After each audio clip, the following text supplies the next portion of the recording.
बिस्मिल्लाहिर्रहमानिर्रहीम। अस्सलाम वालेकुम।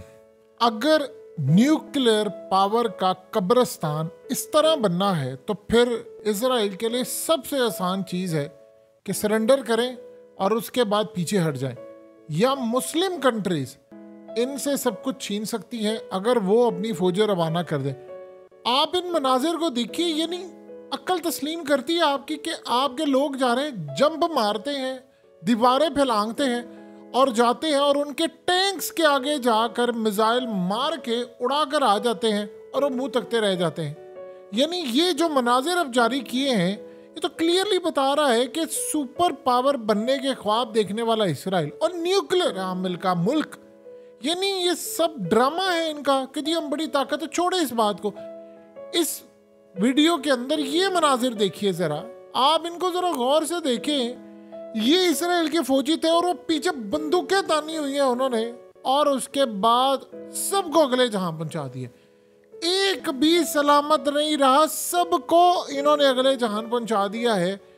ये असल में आप अगर गौर से देखें तो ये जो जनाजा निकला है वो दुनिया की उस ताकत का निकला है बज़ाहिर जो पूरी दुनिया को कंट्रोल करती है, लेकिन मैदान के ऊपर वो जीरो है। यानी आपकी ताकत बस इतनी है कि आपने आम लोगों को मारना है। लड़े ना इनसे, क्या है इनके पास। आप इमेजिन कीजिए अगर इनके पास बुलेट प्रूफ जैकेट्स हो, इनके पास भी वही लेवल हो, तो ये तो इनको रौंदते हुए चले जाए।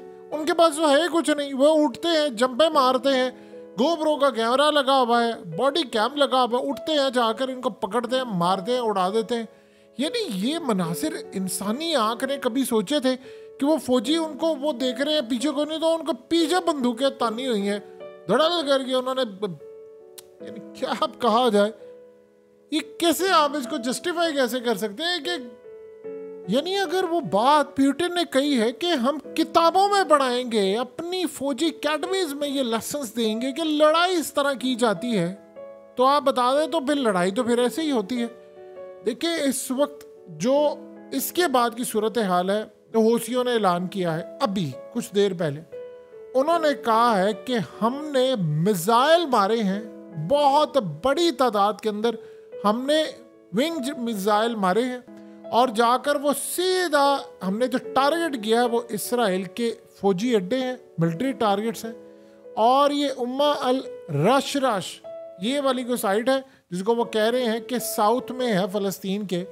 और इस सूरत हाल के अंदर उन्होंने कहा है कि हमने इन पर जो मिसाइल दागे हैं, उन्होंने कहा है कि बहुत बड़ा हमने ऑपरेशन किया है, और इस ऑपरेशन के अंदर जो गज़ा और वेस्ट बैंक में ये तमाशा करें उसका हमने इनको जवाब दिया है, और हम आपको बताएंगे कि हमने कैसे सारा काम किया।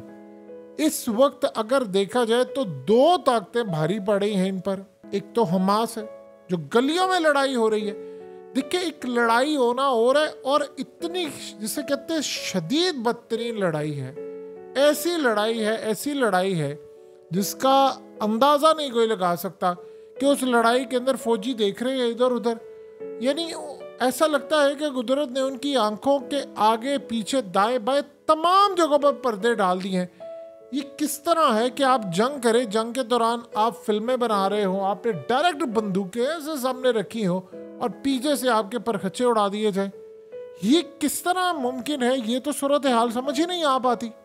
लेकिन एक बात समझिए, इन्हीं तमाम चीज़ों की वजह से इसराइल ने इस वक्त वो डील की है जिसमें वो कैदी रिहा हो रहे हैं। आप ये देखें कि लोग अक्सर में ये बात कर रहे हैं कि जी ठीक है, गजा के लोग सुख का सांस लेंगे कि जंग बंदी होगी 5 दिन के लिए, 1 दिन के लिए, या 10 दिन के लिए, या जितने दिनों के लिए भी। तो असल बात लोग नहीं समझ रहे इसराइल की फौज का कितना नुकसान हो रहा है। आप अंदाजा करें कि इसराइल का जो आर्मी रेडियो है उसने क्या ऐलान किया है। उसने कहा जी अक्टूबर 7 से लेकर 1600 के करीब हमारे जो फौजी इस वक्त जख्मी हुए हैं ये असल में डिसेबल हो चुके हैं, यानी ये दोबारा फौज में लड़ने के काबिल नहीं रहे, ये वो वाले जख्मी हैं। उसने कहा कि इनमें से जो 400 हैं उनको अस्पतालों में ट्रीटमेंट दिया जा रहा है, और इनमें से ज़्यादातर जो है वो बुरी तरह जख्मी हैं। और सबसे बढ़कर उन्होंने कहा कि बहुत सारे जो उनके फौजी हैं वो पोस्ट कॉम्बैट ट्रॉमा से गुजर रहे हैं, जिसमें उनकी साइकोलॉजिकल इलनेस है, यानी दिमागी तौर पर उनको इतनी बुरी सूरत हाल है कि वो दिमागी तौर पर मफलूज हो चुके हैं, लड़ने के काबिल नहीं रहे। अब ज़रा सिंपल सा हम इसको ब्रेक डाउन करते हैं।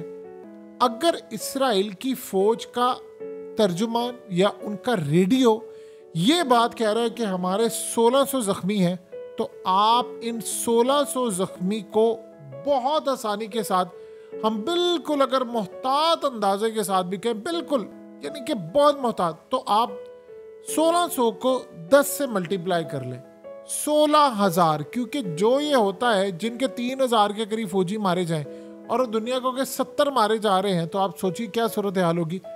आप अगर 1600 को इनके 16,000 करें, 16,000 फौजी, क्योंकि हमेशा छुपाते हैं 10 गुना। आप सोचे हज़ारों के हिसाब से इनके फौजी मारे गए। और अगर फ़लस्तीन के अंदर आप जानते हैं कि लोगों को इन्होंने मारा है, आम लोगों को मारा है, लेकिन नफ्सियाती तौर पर वहाँ पर कोई ट्रॉमा का शिकार नहीं हुआ, यानी वो उसको बीमारी नहीं लगी और उसका दिमागी तवाज़ुन नहीं ख़राब हुआ, ये नहीं हुआ, ये कम से कम नहीं हुआ। क्यों?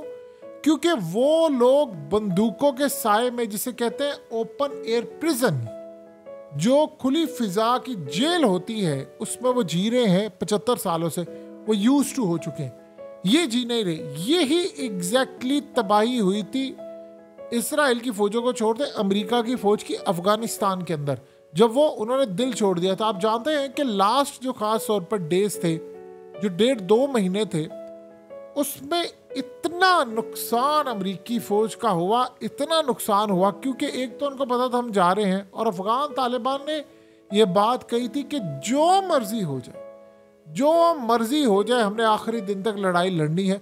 वो अलग बात है कि जब वो काबुल में एंटर हुए थे तो अमेरिकी फौजी सारे भाग गए थे, तो वहाँ पर उन्होंने फिर हाथ खड़े कर दिए, एक तरफ बदरी फौज, एक तरफ वो। लेकिन यहाँ तो मामला बिल्कुल अलग है। यहाँ तो सूरत हाल है कि इसराइल की फ़ौज को मेंटल प्रेशर इतना ज़्यादा है, ट्रॉमा इतना ज़्यादा हो चुका है कि वो मैनेज करने में मुकम्मल तौर पर नाकाम हो गए हैं, और उनको दिमागी तौर पर अब उनका इलाज जारी है, और वो कह रहे हैं कि हम इस तमाम सूरत हाल में इस तबाही को झेल नहीं पाएंगे। अब आप ये सोच ले कि अगर लड़ाई का ये लेवल हो चुका है, तो इसराइल के लिए इन केस अगर इस सारी सूरत हाल में मुस्लिम फोर्सेस यहाँ पर उतर जाती, तो बताइए क्या होता। देखिए, कुछ प्लान्स होते हैं कुदरत के भी। उन्होंने आपका जो तख्त होता है वो दुनिया के सामने बेनकाब करना होता है कि देखो यार, इनका ये लेवल है, तुम जिनसे डर रहे हो, तुम जिनसे आगे पीछे भाग रहे हो, उनकी तो सूरत हाल ये है। तो इस सारे सूरत हाल में सारे के सारे जो मामलात हैं वो तो क्लियरली इंडिकेट कर रहे हैं कि हालात किस जानिब चले गए हैं। इस जंग के अंदर आप जानते हैं इसराइल का सबसे ज़्यादा नुकसान क्या हुआ है। ये जो इसराइल की नेशनैलिटीज़ जिन्होंने ली है, दुनिया भर में इनको नफरत की निगाह से देखा जा रहा है। यानी ये कहानी इसराइलियों को कभी हजम नहीं हो सकती कि दुनिया में इनके यार दोस्त, इनके बिजनेस पार्टनर्स और लोग, देखिए आप 8.25 अरब की आबादी यानी 825 करोड़ लोग हों और उनमें से 90 लाख लोग हों और 90 लाख लोगों से इतनी नफरत। और याद रखिएगा दुनिया में 1.5 करोड़ के करीब इनके हममज़हब लोग हैं। 90 लाख सिर्फ इसराइल में रहते हैं, बाकी भी दुनिया में है। प्रॉब्लम सारी ये हो रही है कि दुनिया में इनके खिलाफ नफरत बहुत ज़्यादा अरूज पर है, और इस बात को कभी ज़िंदगी में वो नहीं भूलेंगे कि हमने लोगों पर जुल्म किया। एक तो याद रखिएगा, जब आप जुल्म कर रहे होते, चाहे आप दुश्मन समझे, जो अमेरिका की फ़ौज के जो लोग थे वो क्या करते थे, जिन्होंने ऊपर से ड्रोन हमला करते थे, बटन दबाते थे, उनको कितने नफ्सियाती इशू हो गए। वो कहते थे हमें रातों को चीखें सुनाई देती हैं, क्योंकि हम ऊपर से बच्चे जा रहे होते थे, हमें पीछे ऑर्डर था कि आपने बटन दबाना, हम ड्रोन मारते थे और सारे मर जाते थे। उनकी नस्लों के अंदर ये चीज़ आई। तो आप चाहे जितना मर्जी जुल्म करें, आम जो लोग हैं बहुत सारे इसराइल के अंदर, देखिए वो हैं बहुत सारे तबाही के लिए आमादा होने पर तैयार होने वालों में से। लेकिन एक और भी सूरत हाल है, बहुत सारे लोग ऐसे भी हैं जो कहते हैं कि देखिए हम जिम्मेदार नहीं हैं, हम इन तबाही के, इन मामलात के जिम्मेदार नहीं हैं जो ये लोग कर रहे हैं। ये लोग अपनी तबाही खुद लेकर आ रहे हैं, ये अपनी बर्बादी खुद लेकर आ रहे हैं। हम इन मामलात के अंदर इनको रत्ती बराबर भी देखने वाले नहीं हैं, ना हम इनको सपोर्ट करते हैं। ये भी इसराइल के अंदर एक बड़ी खेप पाई जाती है। अब सूरत हाल ये है कि दुनिया भर में इनसे नफरत हो रही है, लोग इनके खिलाफ है, इनके खिलाफ नफरत है। और दुनिया में आप 824 करोड़ लोगों को अगर अपने खिलाफ कर लेंगे तो वो ये नस्ल दर नस्ल आपके खिलाफ नफरत रहेगी और इसका आपको बहुत ज़्यादा नुकसान होगा। अब आप बताइए, अगर आपका शिप अगवा हो रहा है, हाईजैक हो रहा है और कोई आपको माल भेजने को तैयार नहीं, आपकी हालत ये हो चुकी है कि बड़ी बड़ी कंपनीज जो है वो दाव पर नहीं लगाना चाहती अपना पैसा, अपनी इन्वेस्टमेंट इसराइल के अंदर। टूरिज्म इंडस्ट्री का जनाजा निकल रहा है, लोग इनसे दूर भाग रहे हैं। आप अंदाज़ा कर लें कि सबसे बड़ी बात यह है कि इनके इत्तेहादी इनको कह रहे हैं कि तुम जुल्म करें, क्योंकि उनके अपने मुल्कों में एहतजाज इतना ज़्यादा हो रहा है। इसराइल का बताइए क्या कुछ बाकी रह गया है जो अभी बेनकाब होना है? फौज उनकी कमज़ोर, सारी दुनिया ने देख, दहशतगर्द वो है, पूरी दुनिया के अंदर मुसलमानों के खिलाफ वो काम करे और दुनिया के सुकून उन्होंने बर्बाद किया हुआ है। जब ऐसी सूरत हाल होगी, ना फौज लड़ने के काबिल है ना कुछ, और वो बयानिया कि जी आप आए, ये आपके बाओ अजदाद का, नबियों का वतन है और हम यहाँ से हमारे एक निजात दहिंदा ने आना है, आप उस नैरेटिव का क्या करेंगे? ये सबसे बड़ी बात है। अब आप ये देखें कि वाइट हाउस की जानिब से, यानी अमेरिका की जानिब से ये बात कही गई है कि हमने किसी भी तर्ज पर जो कोशिश कर सकते हमने की है कि 4 दिन या इससे भी ज़्यादा ही जंग बंदी रहेगी, जबकि नेतन्याहू और उसके एडवाइज़र ने कहा है कि हम इसको फॉलो करेंगे। यानी आप सोचें कि इसराइल कभी इस बात को मानता? वो तो मान ही इसलिए रहा है क्योंकि जंग हो रही है और इसका नुकसान हो रहा है। अगर हम ये बात समझने के लिए तैयार हो चुके हैं कि उनकी जंग में जो तबाही हो रही है उसकी वजह से उनकी स्टॉक मार्केट गिर रही है, करेंसी उनकी गिर रही है, उनके यहाँ लोग ट्रॉमा का शिकार हो रहे हैं। आप सोचे ज़रा 1 मिनट के लिए, फ़लस्तीनी क्या करते हैं? ऊपर से रॉकेट आ रहे होते हैं और नीचे खाना खा रहे थे। यूज्ड हो चुके हैं ना 75 साल से, ये तो कभी नहीं थे। ये लोग सोए होते हैं और अचानक से एक रॉकेट आता है, लट से इलात में आया है। इलात टूरिज्म का हब है, आप जानते हैं वहाँ पर कितने सयाह आते हैं। अब आप सोचिए, आप होटल में बैठे हैं और आप छुट्टियाँ मनाने के लिए गए हैं, अभी तो वैसे खैर सारे निकल रहे हैं, लेकिन आप सोए हुए हैं और अचानक से, क्योंकि वहाँ पर एक रॉकेट आता है तो पूरे शहर में सायरन बजना शुरू हो जाता है। वो ऐसा नहीं है कि जी एक जगह पर आया दूसरी जगह पर नहीं आया, फलानी पर आया, वो पूरे शहर में सायरन बज रहे। जब सायरन बजना शुरू हो जाते हैं तो आप अचानक उठ जाएंगे, आपको लगेगा पता नहीं मेरे होटल के ऊपर या मेरे घर के ऊपर ना गिर जाए या मेरे अपार्टमेंट के ऊपर ना गिर जाए। तो आप बताइए, फिर आप सोए हैं, फिर उसके बाद आपको उठना पड़ा है। नफ्सियाती मरीज बन गए हैं वो लोग, वो पागल हो चुके हैं। और इसीलिए तो आप ये देखें कि जो फौजी, अगर किसी फौज के अंदर लोग नफ्सियाती मरीज बनना शुरू हो जाए, दिमागी तवाज़ुन उनका बिगड़ना शुरू हो जाए, ट्रॉमा में वो चले जाएं, तो आप बताइए कि इसका इलाज क्या हो सकता है?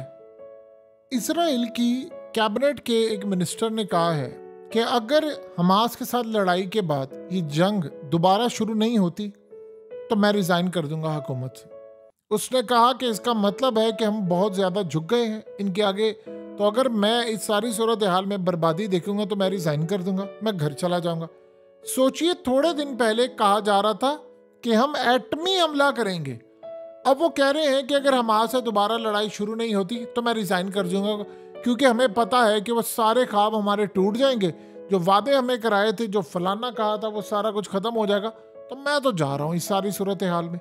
जब आपके मुल्क के अंदर हुकूमती सतह पर इतनी बेचैनी फैल जाएगी, देखिए कभी ना कभी तो जो ताकत होती है, जो झूठी ताकत होती है, उसके मीनारों ने गिरना होता है। आप कोई मुकाबला नहीं कर सकते इनका, ये आप बात भूल जाएं कि इसराइल इस वक्त इस पोजीशन में है। अगर इसराइल इतनी स्ट्रांग पोजीशन में होता तो कभी वो मुज़ाकरात करते, कभी वो डील करने की बात करते, कभी वो जंग बंदी की बात करते। नेतन्याहू ने जब बयान दिया तो उसने कहा था भूल जाए दुनिया, मैं इनका वो हाल करूंगा कि लोग कांप उठेंगे, हमास का मैं वो हाल करूंगा। 46 दिन 47 दिन बाद भाई तुम्हारी क्या औकात है, क्या तुमने हाल करना था? अभी दुनिया को आकर बताओ कि 47 दिन की जंग थी और इस 47 दिन की जंग के बाद हमारा लेवल ये हो चुका है कि हम अपनी पगड़ी बजाते फिरे और हम दुनिया को कुछ भी नहीं बता रहे। देखिए, मुसलमानों के लिए एक बहुत बड़ा लेसन है कि जिसको हम सब ने हवा बनाकर रखा हुआ था कि ये बड़ी ताकत है, ये फलाना है, वो ताकत तो टेक्नोलॉजी में थी, लेकिन जिस तरह उसका, जिसे अगर हम हिंदी वर्ड में कहें तो क्रियाक्रम हुआ है, वो सारी दुनिया ने देखा। ये लोग, इनमें फूंक थी, वो एक मुक्का उनको पड़ा और सारी फूंक निकल कर सामने आ गई।